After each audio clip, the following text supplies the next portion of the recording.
The Immortal Hulk and Hercules have joined the Avengers, Olympus is up in flames, and a dark goddess of night is coming for everyone.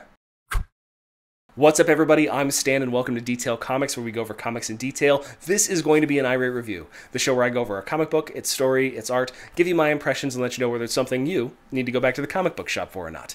Make sure you subscribe to get more of these every single week. The book I want to talk about is Avengers No Road Home #2. So after the events of Avengers No Road Home #1, which of course this is still written by Jim Zub, Mark Waid, and Al Ewing, there is going to be something going on. We saw the absolute decimation of the Olympians. We saw the grouping of a new group of Avengers, and ultimately we've got Nyx, the goddess of night, who is going to be, well, taking everyone to task. Based on the previews of this book, it looks like we're going to be getting some Olympian on other dark god action, and hopefully it's going to be just as good as issue #1, but let's find out.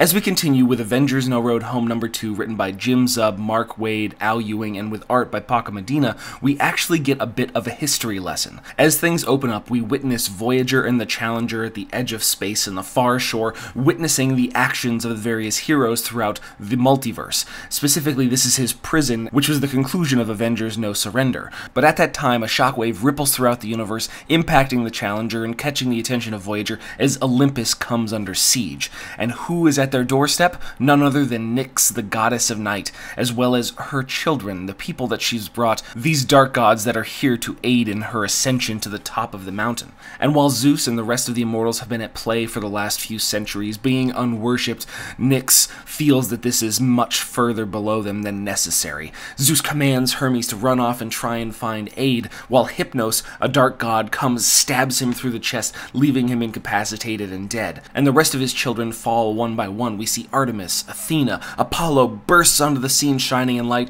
ultimately being captured by darkness. Zeus trying to resist, but Nyx is just far too powerful, and this leaves Voyager in a relatively precarious situation. She has an obligation to defend the Challenger, to keep him imprisoned at the far edge of space, but she can't let this happen. The events of No Surrender, the blotting out of the sun, the separation of the sun and the earth has caused this gateway to open, allowing Nyx to escape her prison and come forward to challenge these Olympians, which makes it her fault, and she has to do something about it. However, the key points of this are the actual backstory regarding these individuals, these dark gods, and how they've interacted with Zeus, what Nyx needs in order to achieve her current goal. And that means that Zeus has broken apart her soul, captured portions of her power, and hid them in a variety of different places. He had one piece with an ally that is in a place of knowledge, one with an enemy in a place of dreams, and one in a far-off paradise. And these three locations are going to come in to play earlier than we would really expect, probably towards the ends of this issue. But with the information that she needs, Nyx snaps Zeus's neck and leaves his body there to burn with the rest of the Olympians. It can't be helped. There are no other options. Voyager must leave the Challenger,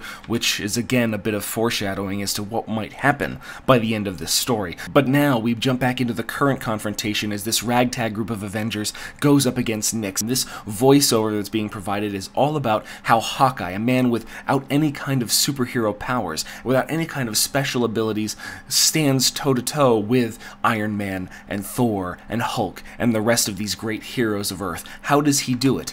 It's all about instinct. It's all about dumb luck. It's all about him not knowing any better than to stand where he does and fight against villains that are far beyond his scope. And the power continues to swell. Nyx still not at her full form. The Hulk unable to cause any kind of impact. Wanda blinded as Nyx's hand had passed through her. The only real resources, Spectrum and Vision, combine their powers to create this kind of pulse wave that impacts Nyx and causes her to lose her concentration.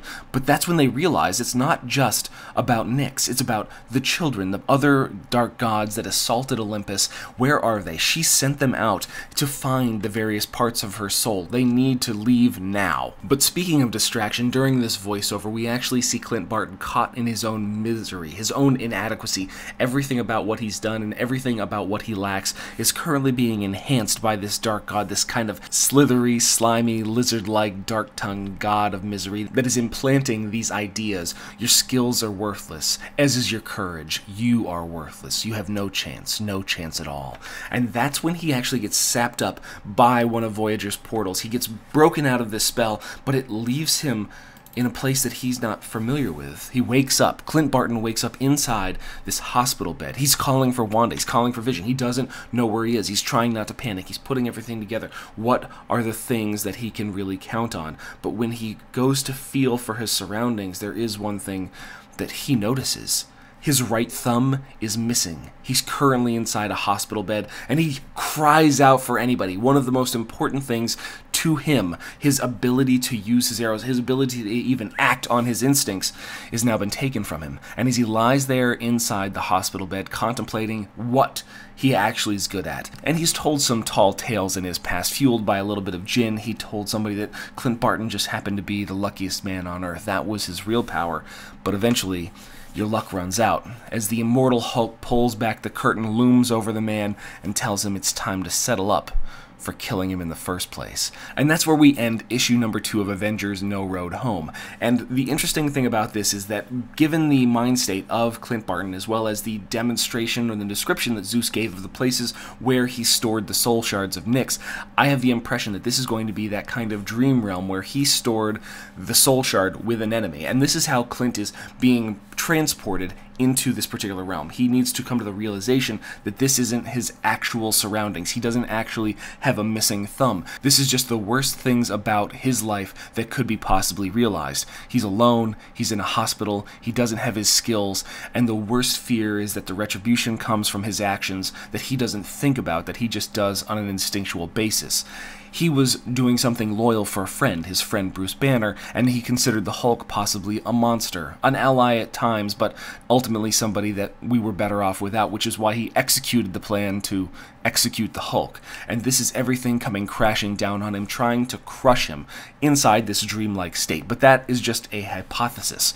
As for the art, again, Paco Medina continues to absolutely crush the series, so I like the idea that they gave Paco Medina a ton of time to create all the interiors, or the vast majority of interiors, for this series, because it gives a consistency to the entire storyline, which seems to be lacking in a lot of larger maxi series type stories.